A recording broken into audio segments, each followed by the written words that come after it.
రేపు సొంతూరు నారావారిపల్లెకు సీఎం చంద్రబాబు వెళ్లనున్నారు. రేపటి నుంచి 15 వరకు నారావారిపల్లెలోనే సీఎం బస చేయనున్నారు. కుటుంబ సమేతంగా స్వగ్రామంలో సంక్రాంతి వేడుకల్లో పాల్గొంటారు. నారావారిపల్లెలో 140 కోట్లతో పనులకు శంకుస్థాపన చేయనున్నారు.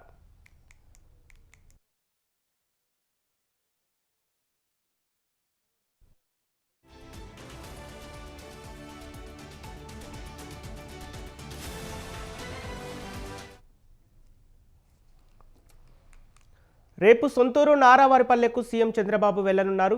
రేపటి నుంచి 15 వరకు నారావారిపల్లెలోనే సీఎం బస చేయనున్నారు. కుటుంబ సమేతంగా స్వగ్రామంలో సంక్రాంతి వేడుకల్లో పాల్గొంటారు. నారావారిపల్లెల్లో 140 కోట్లతో పనులకు శంకుస్థాపన చేయనున్నారు సీఎం.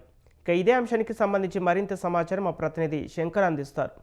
శంకర్, సంక్రాంతి సందర్భంగా సీఎం చంద్రబాబు నారావారిపల్లెలో బస చేయనున్నారు. అలాగే నారావారిపల్లెలో 140 కోట్లతో పనులకు ఎలాంటి శంకుస్థాపన చేయనున్నారు? దీనికి సంబంధించి అవును సంపత్, రేపటి నుంచి సీఎం చంద్రబాబు నాయుడు నారావారిపల్లిలో పర్యటించనున్నారు. రేపు నుంచి 15 వరకు నారావారిపల్లిలో సీఎం సంక్రాంతి సందర్భంగా బస చేయనున్నారు. కుటుంబ సభ్యులతో సమేతంగా స్వగ్రామం సంక్రాంతి వేడుకల్లో చంద్రబాబు నాయుడు పాల్గొన్నారు.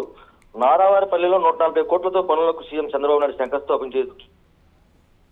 అదేవిధంగా ఇప్పటికే పూర్తయిన 20 కోట్ల అభివృద్ధి పనులకు ప్రారంభోత్సవం చేయనున్నారు. 4 రోజుల పాటు చిత్తూరు జిల్లాలో సీఎం పర్యటిస్తున్నారు. అదేవిధంగా ఆ నారావారిపల్లిలో టీడీపీ కార్యకర్తలతో పాటు సమావేశం ఈ 4 రోజుల్లో ఒక రోజు సీఎం సమావేశం, అలాగే కుటుంబ సభ్యులతో కూడా ఈ పండుగను జరుపుకోవడానికి తెలుస్తుంది.